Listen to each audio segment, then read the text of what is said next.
This 100-year-old velvet box was smuggled into Windsor Castle at exactly 9:45 a.m. this morning, and inside is a private royal treasure worth millions that King Charles was legally powerless to stop.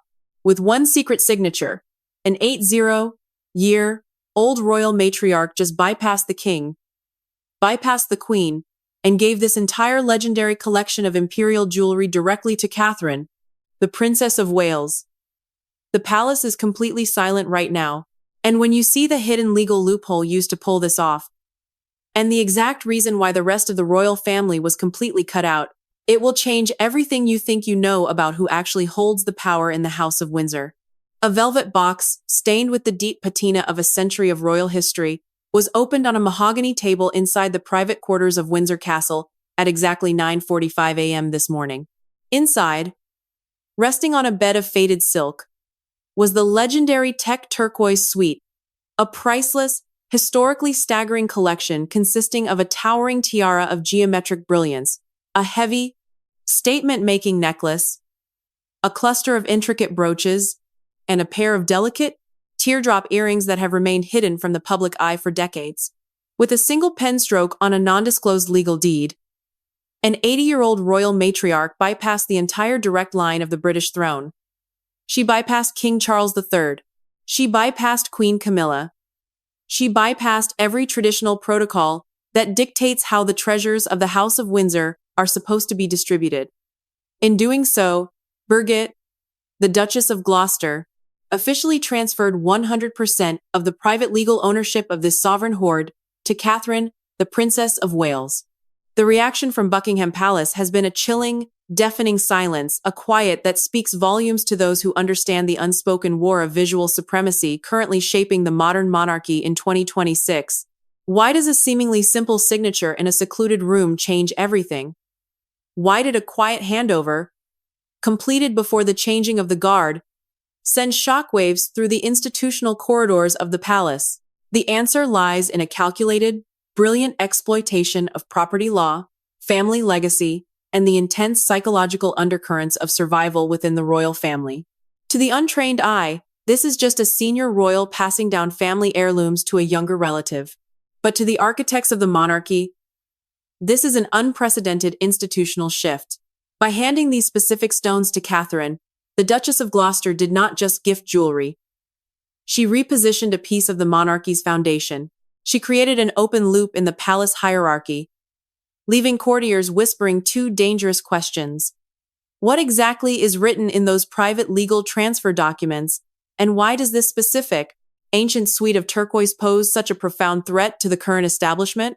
Over the next few minutes, we are going to unpack the exact mechanics of what happened this morning at Windsor, a strategic masterstroke that reveals who truly holds the psychological trust of the monarchy's old guard, and why this development is infinitely larger, deeper, and more consequential than anyone ever predicted. To truly understand the weight of what transpired at 9:45 a.m., we must first look at what was almost lost to history, and what the current king was legally powerless to stop. The Tech Turquoise Suite is a collection of absolute visual dominance. The tiara itself features a dramatic, alternating pattern of turquoise and diamonds, designed to catch the light not with the aggressive sparkle of modern gems, but with the deep, authoritative glow of old-world royalty. The necklace is a heavy, cascading collar of stones that has historically been used to telegraph stability during times of intense national transition. But the defining characteristic of this suite, the detail that makes this morning's transfer a constitutional fascination, is its legal status. These stones do not belong to the state. They are not part of the crown jewels held in trust for the nation at the Tower of London. They are 100% private property. In the highly regulated world of the House of Windsor, property type dictates power. The crown jewels are bound by rigid institutional laws. They cannot be sold, they cannot be altered, and they cannot be gifted at the whim of the monarch. They are theatrical tools of the state, managed under the strict oversight of the king. But a private estate operates under an entirely different set of rules. Private property means autonomy. It means the owner has the absolute, unchallengeable legal right to sell, gift, or pass down the items to whomever they see fit, entirely independent of the sovereign's wishes.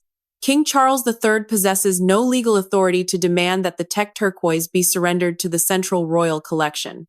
He cannot dictate its path, he cannot veto its destination, and he cannot command who wears it. This legal independence is the exact mechanism that allowed the Duchess of Gloucester to execute this morning's transfer completely under the radar, bypassing the traditional queue and shifting the visual balance of power toward the future of the crown. The history of these stones is deeply intertwined with the very survival of the Windsor identity. Originally belonging to Princess Mary Adelaide, the Duchess of Teck, in the 19th century, this suite was a personal treasure passed down to her daughter, Queen Mary, the wife of King George V and the ultimate curator of the royal family's modern aesthetic. Queen Mary, a woman who viewed royal jewelry not as mere decoration but as a vital armor of statecraft, gifted the suite privately to her daughter-in-law, the late Princess Alice, Duchess of Gloucester, because it was always maintained as a personal gift, rather than an official state asset. The suite remained insulated within the Gloucester branch, shielded from the central treasure hoard controlled by the reigning monarch. This distinction is everything.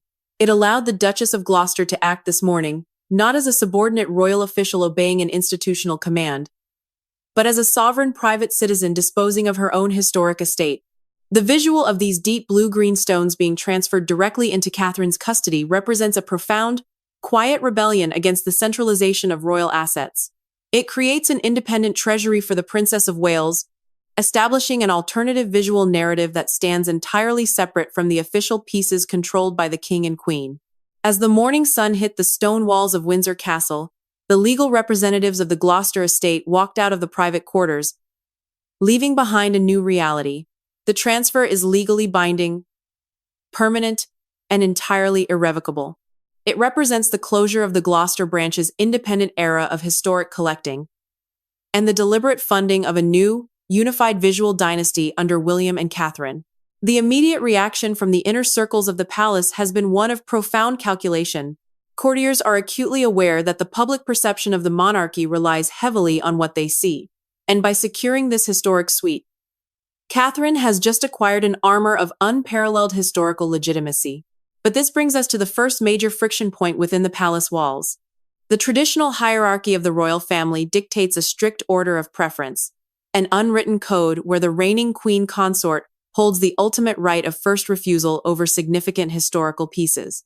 By completely bypassing this expectation, the Duchess of Gloucester has forced an unsettling question into the open. Why was it deemed necessary to protect these specific stones from the central repository of the crown? What threat did the traditional line of succession pose to a century of family history? The answer to that question introduces a deeper tension, one that involves the soaring costs of royal survival, the crushing weight of British inheritance laws, and a calculated decision to ensure that these stones would never be hidden away in a dark vault, or worse, lost to the auction blocks of London. The sudden and absolute transfer of the Tech turquoise suite brings to light a profound and structural crisis within the secondary branches of the royal family. To the general public, a royal inheritance is an effortless transition of wealth and historical treasures from one generation to the next. The reality behind the velvet curtains of the palace is vastly different. Governed by the rigid and unforgiving nature of British tax laws and the shrinking footprint of the modern monarchy, the House of Gloucester, despite its immense prestige and deep historical roots, operates under a set of financial pressures that are entirely hidden from the public eye. Unlike the sovereign, who is insulated by specific constitutional tax exemptions designed to keep the primary royal estate intact, the minor branches of the royal family are treated by the law as private citizens. This means that when an 80-year-old matriarch like Birgitte looks toward the future, her primary concern is not just who will appreciate her historical treasures, but who can legally afford to keep them. The children and grandchildren of the Duke and Duchess of Gloucester are private individuals who do not perform official duties on behalf of the king. They have built independent lives, pursued private careers, and moved away from the central stage of state ceremonies. Under the strict laws of British inheritance tax, if a private collection of this magnitude valued at millions of pounds, due to its rare quality and imperial provenance were to be passed down directly to these non-working descendants, it would trigger a massive financial penalty. The government demands its share, and for private individuals, The only practical way to settle a multi-million-pound tax bill on a collection of historic jewelry is to sell it. The Duchess of Gloucester has lived through decades of royal history and has witnessed firsthand the tragic dispersal of other historic family collections, where irreplaceable pieces of British heritage were quietly dismantled, sold behind closed doors, or put on the auction blocks at major international auction houses just to cover the costs of death duties. This real and immediate financial threat is the exact problem that drove the Duchess of Gloucester to execute this morning's secret transfer. She refused to allow the Tech Turquoise Suite, a collection that represents the very soul of her family's identity since the 19th century, to be fractured and scattered to the highest bidders in London or New York. The problem, however, was that the traditional alternative within the palace structure was equally unacceptable to her. Under normal circumstances, a minor branch of the family might negotiate to hand over their private treasures to the central royal repository controlled by the king and queen, effectively trading ownership for preservation. But doing so would mean surrendering the independence of the collection forever, placing it under the strict administrative control of Buckingham Palace, where it could easily be locked away in a central vault and forgotten. The Duchess of Gloucester needed a solution that would guarantee two things: absolute legal immunity from the crushing weight of inheritance tax, and a cast-iron guarantee that these vibrant blue stones would continue to live an active, public life at the very heart of the state. She knew that the jewelry was never meant to be hidden away in a dark private safe or used as financial collateral. It was created to serve a visual and diplomatic purpose. By choosing Catherine, the Princess of Wales, as the sole recipient, the Duchess discovered a perfect legal loophole. As the future queen, Catherine has the institutional backing, the global platform, and the long-term financial security to shield these stones from the auction block forever.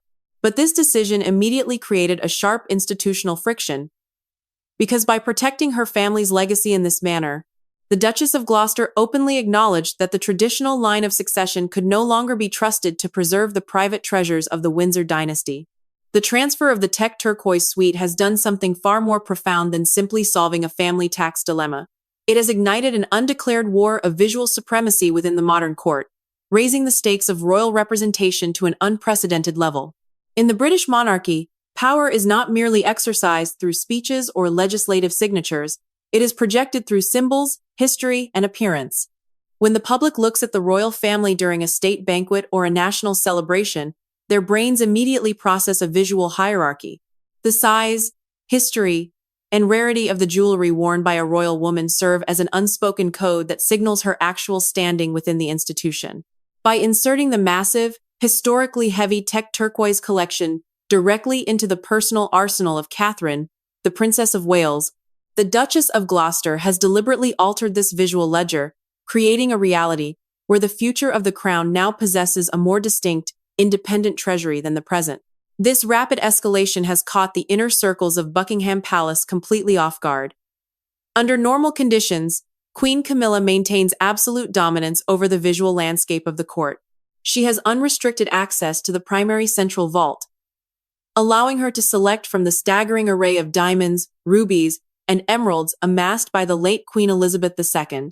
However, those pieces come with immense institutional baggage. They belong to the state, they are held in an official trust, and their use is carefully monitored by palace officials who must justify the display of such extreme wealth to a modern public. Catherine's new acquisition completely bypasses this bureaucratic oversight.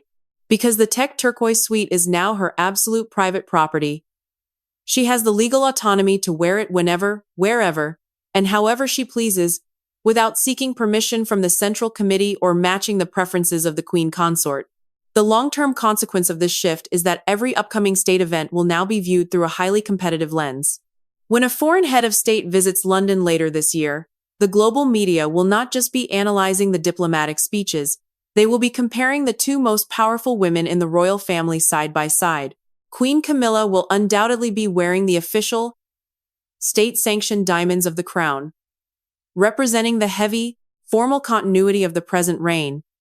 But Catherine will now have the ability to step onto the global stage wearing a magnificent, cohesive century-old suite that belongs entirely to her. The public perception will be impossible to ignore. The brilliant, distinctive blue of the Tech Turquoise will stand out against the traditional white diamonds of the state repository, visually crowning Catherine as the true center of public fascination and the ultimate custodian of royal glamour. This is where the escalation moves beyond a mere rivalry of fashion and enters the territory of institutional survival. The architects of the palace are acutely aware that public affection is a finite resource, and right now, that resource is heavily concentrated on the Princess of Wales. Independent data gathered over the past year indicates that public approval for Catherine has reached an astonishing 90%, a figure that is completely unprecedented in modern royal history. This overwhelming public support was hard-won. The world watched with intense emotional investment as Catherine navigated a profoundly challenging period of illness and recovery throughout the past 24 months. Her quiet dignity and resilience transformed her from a prominent royal wife into a globally recognized symbol of endurance. For an old-school traditionalist like the Duchess of Gloucester, this immense public mandate was the deciding factor. She understood that historic jewelry is completely useless if it is worn by someone who does not hold the heart of the nation. By matching the most popular member of the royal family with one of the most visually arresting private jewelry collections in existence, the Duchess of Gloucester has created an unbreakable loop of legitimacy. Every time Catherine wears the tech turquoise in front of the cameras, she will not just be honoring the memory of Princess Mary Adelaide or Queen Mary, she will be reinforcing her own position as the undisputed future of the House of Windsor. This reality has created an intense undercurrent of anxiety among the advisors of King Charles III, who worry that the current reign is being visually eclipsed by the next generation. The comparison has become completely unavoidable. Every appearance, every photograph, and every public interaction will now carry a deeper, highly strategic meaning, leaving the global audience to realize that the true gravity of the British monarchy has officially shifted toward the Princess of Wales. The true shock of this morning's transfer does not lie in the sheer value of the tech turquoise suite, but in the calculated deception of its preparation. The general public and the media have long operated under the lazy assumption that the relationship between Catherine, the Princess of Wales, and the senior members of the Gloucester branch was merely one of distant royal courtesy. They assumed their interactions were limited to brief, choreographed waves on the balcony of Buckingham Palace during national celebrations, or polite pleasantries exchanged at formal garden parties. This narrative was completely wrong. Behind the heavy oak doors of the royal residences, a silent, meticulous assessment had been unfolding under the radar for exactly 6 years, a quiet scrutiny that would ultimately decide the fate of one of the family's greatest private treasures. The roots of this morning's event trace back to a specific institutional appointment that took place in the year 2020. It was during this period that the Duchess of Gloucester, an astute and deeply traditional matriarch who had spent decades serving the crown without a single misstep, began to work closely with Catherine on a series of shared patronages and official duties. This was not a superficial partnership designed for positive press coverage. For the Duchess of Gloucester, a woman who considers absolute loyalty and quiet duty to be the ultimate virtues of a royal life, this close proximity served as a prolonged, highly rigorous evaluation process. She was quietly observing how the younger woman handled the crushing weight of institutional expectation, how she respected the unwritten traditions of the past, and most importantly, how she maintained her composure when the family was engulfed in public turmoil. Over the next 6 years, as the House of Windsor weathered successive waves of media storms and internal crises, Catherine's performance under pressure became her defining characteristic. While other prominent figures within the family sought the blinding light of personal fame, or used their platforms to air private grievances for individual gain, Catherine chose the path of dignified silence and unyielding stability. The Duchess of Gloucester watched this display of character with profound respect. She recognized in Catherine a kindred spirit, a rare individual capable of carrying the monumental burden of royal history without seeking immediate personal applause. The evaluation reached its critical climax during the grueling months of the recent past, when Catherine faced a profound and highly publicized health crisis. The global media watched with relentless intensity as the princess underwent extensive medical treatment and began the slow, painful process of recovery. Throughout that entire agonizing ordeal, Catherine never wavered. She handled her vulnerability with a level of grace and resilience that deeply moved the public and completely solidified her position as the psychological anchor of the nation. For the 80-year-old Duchess of Gloucester, who was quietly contemplating the final distribution of her private estate during the winter of the year 2025, This display of endurance was the absolute turning point. She realized that Catherine had surpassed the mere status of a royal wife. She had become an irreplaceable global symbol of strength. In a highly confidential legal document drawn up during the final weeks of last winter, the Duchess explicitly stated that the Tech Turquoise suite must be placed in the hands of the one woman who had proven herself entirely worthy of its historical weight. This revelation completely changes how we interpret the transfer, proving that the magnificent blue stones were not handed down as an act of casual affection, but as a deliberate, hard-earned reward for 6 years of flawless constitutional service. The legal mechanics of this morning's transfer at Windsor Castle have exposed an even larger, more strategic masterstroke that reaches far beyond the immediate horizon of the current reign. The ultimate destination of the Tech Turquoise suite does not stop with Catherine, the Princess of Wales. To view this transaction as a simple acquisition for a future queen consort is to completely miss the brilliant, multi-generational architecture of the plan. Behind the scenes, away from the prying eyes of royal commentators, Catherine has been quietly and meticulously constructing an entirely independent, private fortress of historical jewelry. This treasury is being assembled with one specific, long-term objective in mind: the total and absolute protection of her daughter, Princess Charlotte. In the highly volatile and unpredictable ecosystem of the House of Windsor, the position of a younger sibling, often referred to as the spare to the heir, is fraught with institutional danger and emotional complexity. History has shown time and again that while the direct line of succession receives the full financial and logistical backing of the state, the younger children are frequently left to navigate a shifting landscape of reduced public roles, financial vulnerability, and administrative exclusion. Catherine is acutely aware of this historical pattern. She has watched the intense struggles of past generations and is determined to ensure that Princess Charlotte will never find herself at the mercy of a changing palace hierarchy or dependent on the personal whims of whatever future monarch occupies the throne. The acquisition of the Tech Turquoise suite provides the perfect, unassailable foundation for this maternal strategy. Because these exquisite 19th century pieces are now held under a strict structure of private legal ownership, they are completely insulated from the bureaucratic regulations of the Central Royal Collection. They cannot be reclaimed by Buckingham Palace. They cannot be reassigned to another family member by a future king, and they can never be locked away in a central state vault. They belong exclusively to Catherine, and by extension, their lineage of inheritance is entirely under her personal control. This means that when Princess Charlotte reaches adulthood, she will not have to beg the reigning sovereign for permission to borrow historical jewelry from the state repository. She will walk onto the global stage wearing an imperial collection that is hers by direct, private right. The strategic brilliance of choosing the Tech Turquoise for this long-term plan lies in its unique visual and historical weight. This suite is not a collection of delicate, easily ignored fashion accessories. It is an imposing, cohesive armor of statecraft that instantly commands attention and projects royal authority. By securing a private inheritance of this magnitude for Charlotte, Catherine is effectively building a psychological and visual shield around her daughter. She is ensuring that Charlotte will always possess the tangible, undeniable symbols of royal legitimacy, regardless of how much the modern monarchy decides to slim down its official workforce in the decades to come. This long-term blueprint has introduced an entirely new layer of calculation into the current court. The realization that Catherine is actively funding a private, parallel visual dynasty for her children has forced palace advisors to confront an unsettling question. If the future queen is independently securing the most valuable private treasures of the realm for her own bloodline, what does that say about her trust in the long-term stability of the central institution?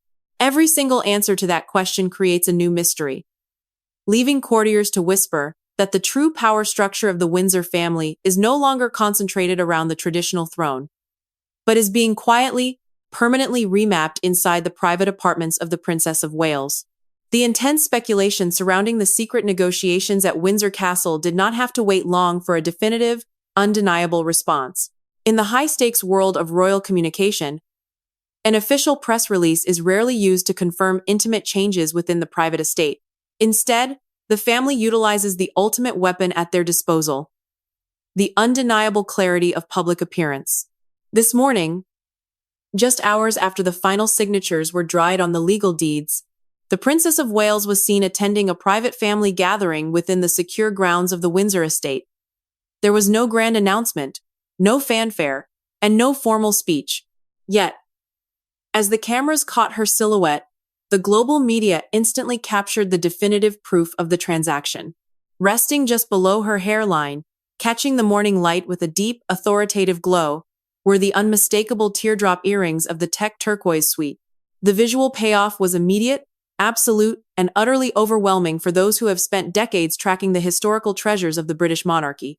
These specific earrings, famously worn by Queen Mary, and later cherished by the late Princess Alice, Duchess of Gloucester, had not been seen in public for an entire generation.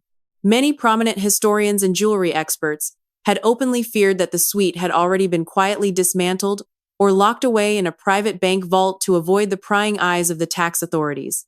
Their sudden, brilliant reappearance on the Princess of Wales this morning did not just shatter those rumors. It delivered a calculated, thunderous message to the entire world. The transfer was not a hypothetical plan for the distant future. It was an accomplished, legally binding reality. By choosing this specific, seemingly casual moment to debut the historic pieces, Catherine completely controlled the narrative. She did not wait for a formal state banquet where her appearance would be heavily managed by palace protocol or compared directly with the regalia of Queen Camilla. Instead, she claimed the legacy of the tech turquoise on her own terms, signaling to the inner circles of the court that her ownership of these stones is absolute, independent, and entirely beyond the jurisdiction of the central crown. The immediate consequence of this display has been a profound realignment of public perception. The image of Catherine wearing the Gloucester inheritance has bypassed the traditional hierarchy of the palace, cementing her status in the minds of the global public as the ultimate custodian of the monarchy's visual majesty. This moment represents the definitive closure of one historic era and the bold, unassailable dawn of another. The independent collecting history of the Gloucester branch, which had maintained its own magnificent treasury separate from the main line of succession since the 19th century, has officially come to an end. But this is not a story of loss. It is a story of deliberate strategic preservation. The 80-year-old Duchess of Gloucester achieved exactly what she set out to accomplish in her final, masterfully planned corporate act. She bypassed the crushing weight of inheritance tax. She protected her family's most sacred heirlooms from the unpredictable chaos of the auction block, and she placed them in the only hands capable of keeping their historical purpose alive. When you step back and analyze the entire scope of this extraordinary saga, you realize that the survival of the British royal family has never been dictated solely by legislation or political treaties. The true, enduring vitality of the Windsor identity is carved directly into these tangible bonds of gold, diamonds, and vibrant blue stone. History is not merely written in the archives, it is worn on the world stage by the individuals who possess the strength to carry its weight. Through the quiet wisdom of an elder matriarch and the flawless, dignified resilience of a future queen, the tech turquoise suite has found its rightful place at the very center of the nation's story, ensuring that the brilliant legacy of the past will continue to light the path of the monarchy for generations to come.